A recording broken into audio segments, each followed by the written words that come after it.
The formation of polyhalogen compounds.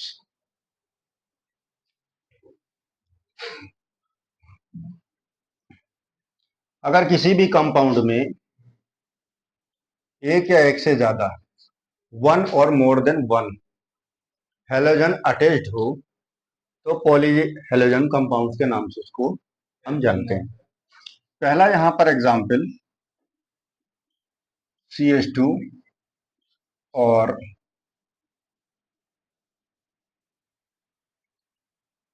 Cl2 का देखेंगे।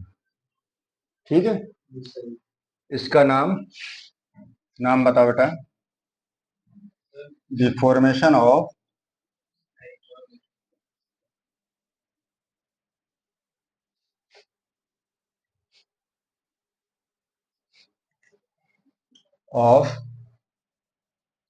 क्या नाम है इसका बेटा? डाइक्लोरो। क्यों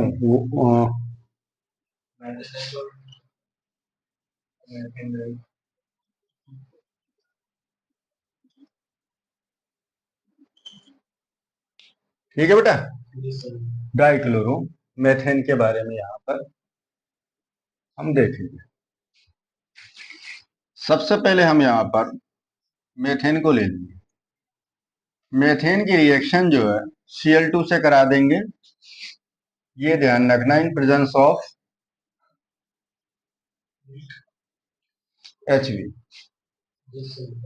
यानी सनलाइट। ठीक है, यूवी लिख दो, Hv लिख दो, फर्क नहीं पड़ रहा है। ठीक है, और Cl2 होना चाहिए, ना कि Cl होना चाहिए। ठीक है, इसकी जब रिएक्शन कराओगे तो यहां पर बनेगा CH2 CH3Cl बनेगा और उसके साथ साथ HCl बाहर निकल जाएगा। CH3Cl को फिर से रिएक्ट करा देंगे क्लोरीन से। इन एक्सेस ऑफ क्लोरीन कह दो तो ज्यादा अच्छा रहेगा। तो बन जाएगा CH2Cl2 प्लस HCl। ठीक है, ये क्या है? क्लोरोमेथेन। हाँ,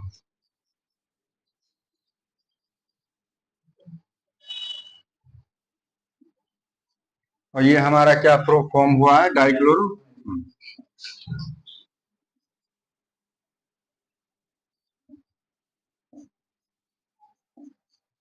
क्लियर?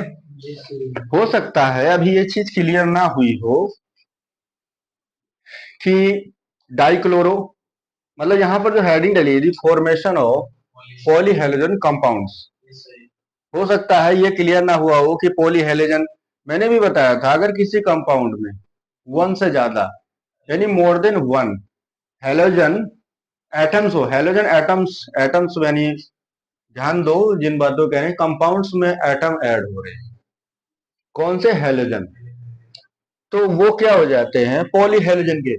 चलो इसमें एक देख लिया है, और भी बता देते हैं, इसमें ध्यान दो। सपोज दैट मान लो हमने यहाँ पर ये एक बता दिया, और भी इसके एग्जाम्पल बता देता हूं मैं। पॉलीहेलोजन के एग्जाम्पल बताने जा रहा हूं यहाँ पर। इसको इरेज कर दो, हो गया हो, उसके बाद में बताता हूँ। ये तो देख लिया था ना।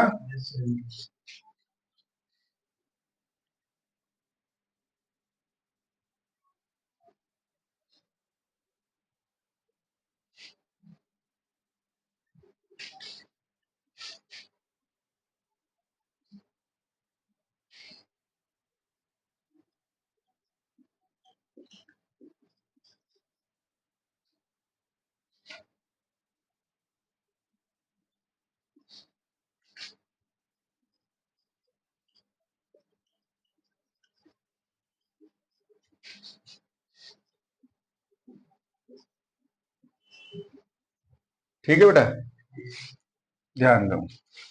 एक तो मैंने अभी ये बताया था CH2Cl2, दूसरा देख लो CH Cl3। यहां पर 3 क्लोरीन, कितने क्लोरीन है? 3 क्लोरीन है।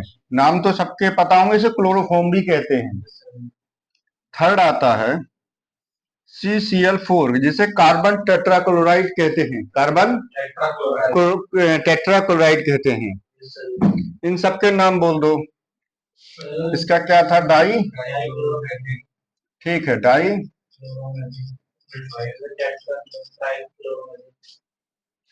मेथेन बोलो बेटा। इसका ट्राई हो गया, क्लोरो मेथेन। ये हाँ,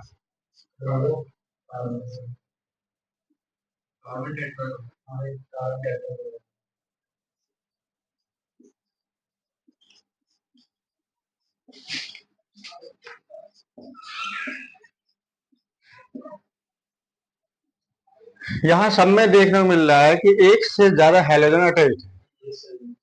इसका एक आध एग्जाम्पल और बता देता हूँ। CH2Cl, CH2Cl, इसका नाम बता सकते हो बेटा? नाम बता बेटा। 1,2, ठीक है, डाई क्लोरो,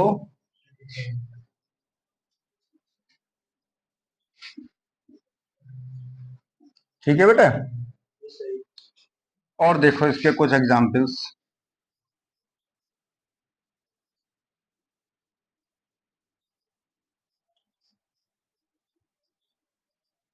इसका नाम बता बेटा। 1,1 डाई ब्रोमो,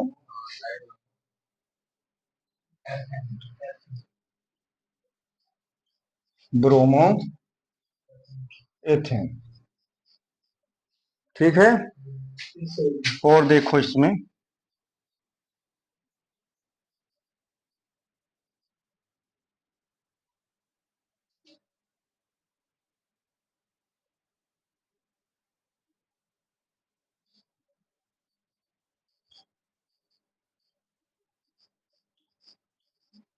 इसका नाम बता बेटा।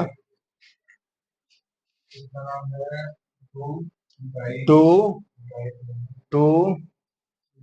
Die bromo, bromo propane.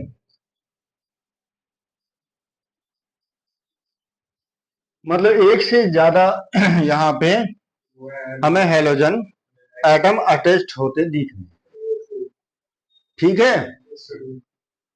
अब इसमें एक तो फॉर्मेशन मैंने बता दिया, उसके बारे में थोड़ा सा और बता देते हैं।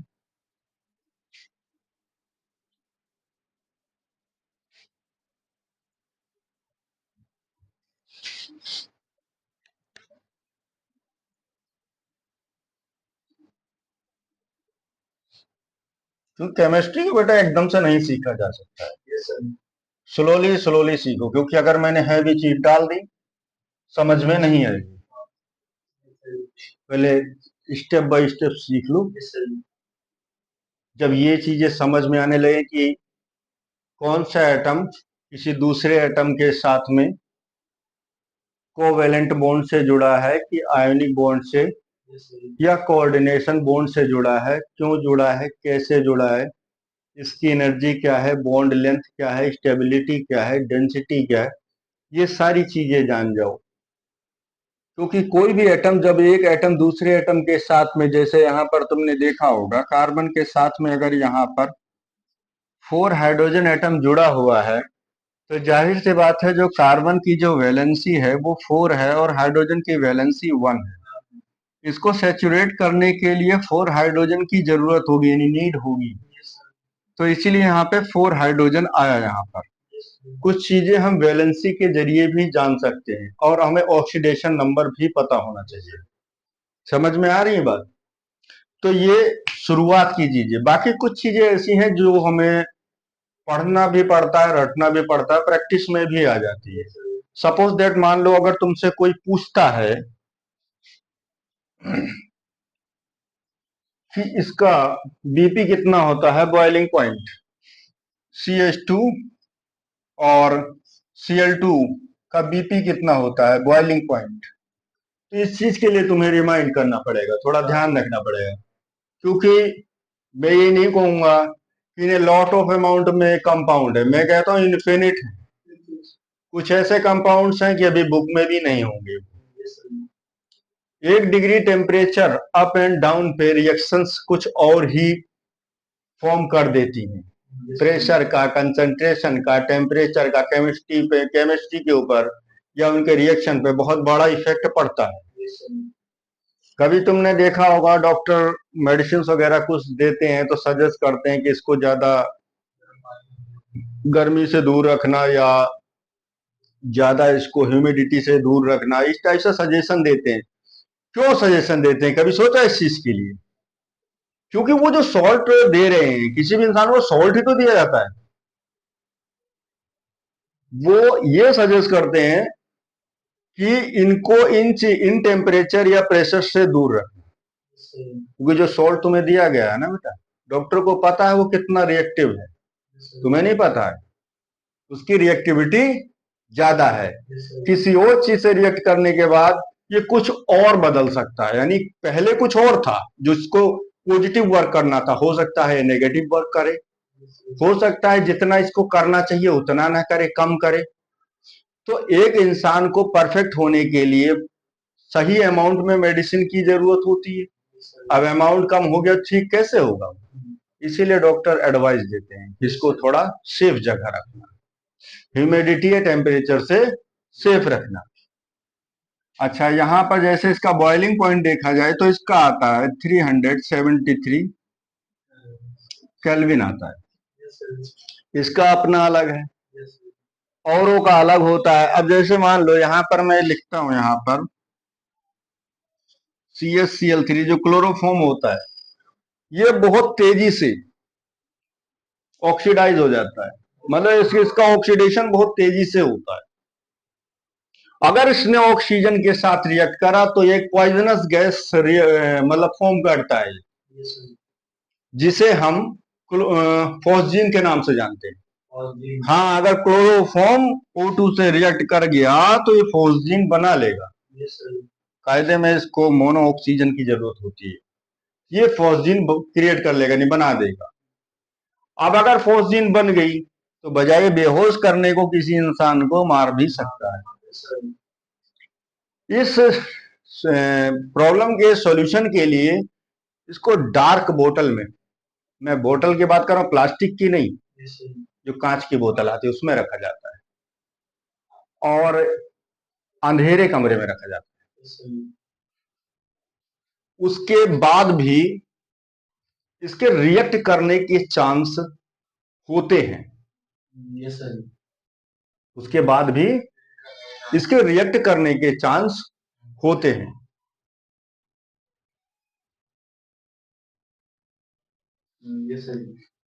तो उसके लिए इसे ओपन कर दो गेट को, कि दिमाग है ही नहीं, बिल्कुल खाली है दिमाग, है दिमाग नहीं है बिल्कुल भी।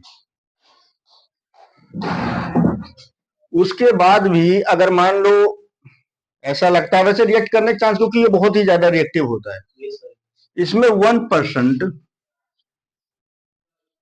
परसेंटेज बोल रहा हूं क्योंकि बोतल छोटी बड़ी भी हो सकती है। 1 ml नहीं बोला है, बात को कहा गया साइंस पढ़ने के लिए बहुत बारीक दिमाग की जरूरत पड़ती है, मोटा नहीं सोच सकते।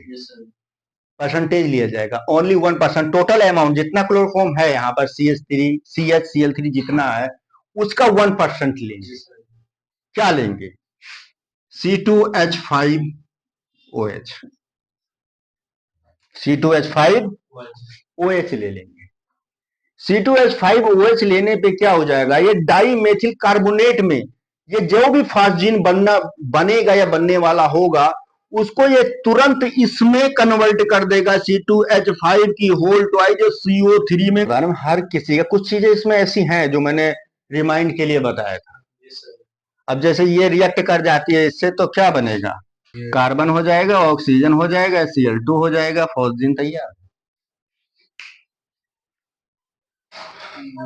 इसे बोलते हैं फॉस्फीन गैस। इसकी रिएक्टिव मतलब इसकी पावर खत्म करने के लिए 1% इसमें जो है ये मिला देते हैं और ये बन जाता है और फिर से यानी CHCl3 सेफ है।